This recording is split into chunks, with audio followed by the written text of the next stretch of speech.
আচ্ছা, এই রোজা আশুরা রোজা, তাহলে আশুরা রোজা নবী করিম সাল্লাল্লাহু আলাইহি ওয়াসাল্লাম কি আকাঙ্ক্ষা করেছেন যে আগামী বছর যদি বেঁচে থাকি তাহলে 9 তারিখে রোজা রাখবো। এই হাদিস দ্বারা আমরা বুঝতে পারলাম যে শুধু 10 তারিখে রোজা আমরা রাখবো না, বরং 10-এর সাথে কি করব, 9 তারিখে রোজা রাখবো।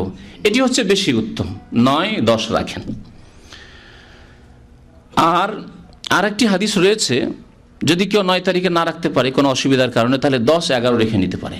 তাতে রয়েছে যে তোমরা ইহুদিদের বিরোধিতা করো, সুমু ইয়াওমান কাবলাহ আও ইয়াওমান বাদা, তার একদিন আগে রোজা রাখো, 10 তারিখের একদিন আগে রোজা রাখো অথবা একদিন পরে রোজা রাখো। তো এইরকমও যদি কেউ করে তবু বিরোধিতা হয়ে যাবে ইহুদিদের। ইহুদিদের বিরোধিতার আরেকটি দিক রয়েছে, সেই দিকটি হচ্ছে যে হাদিসে এসছে যে এই দিনটি ইহুদিরা ঈদের দিন মনে করত, ঈদের দিন, তাদের উৎসবের দিন, খুশির দিন মনে করত। ইসলামী বিধান হচ্ছে ঈদের দিনে রোজা রাখা জায়েজ না জায়েজ?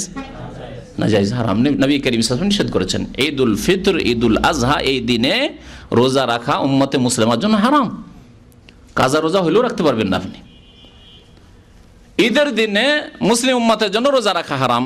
ইহুদিরা এই দিনগুলিকে ঈদের দিন মনে করে, তাহলে আরেকটি দিক দিয়ে আমরা বিরোধিতা করলাম তাদের, যে ঈদ মনে করলাম না, কারণ আমাদের ঈদের দিন হলে আমরা রোজা রাখতাম না, আমরা রোজা রাখলাম, আশুরার দিনে রোজা রাখলাম, এইভাবে বিরোধিতা হইল। দুইটি রোজা রাখার মাধ্যমে ইহুদিদের বিরোধিতা হইল, আর রোজা রাখার মাধ্যমে বিরোধিতা হইল। তারা এই দিনে রোজা রাখে আবার ঈদও মনে করে, আমরা রোজা রাখি তার মানে ঈদ মনে করি না, এইভাবেও তাদের বিরোধিতা করলাম।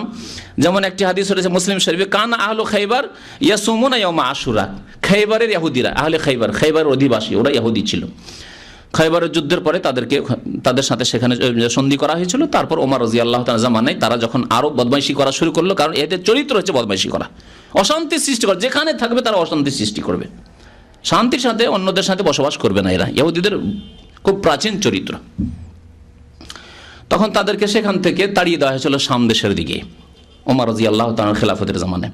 তো এই আশুরা রোজা তারা রাখতো, ইয়াত্তাখিজুনাহু ঈদান, এই দিনকে তারা ঈদ মনে করত, ঈদ হিসাবে পালন করত। ওয়ায়ুলবিসুনা নিসাআহুম ফি হুলিয়াহুম ওয়া শারাতাহুম, তারা তাদের মেয়েদেরকে, স্ত্রীদেরকে, মানে মহিলাদেরকে তারা ভালো ভালো অলংকার, চুড়ি এসব পরাতো।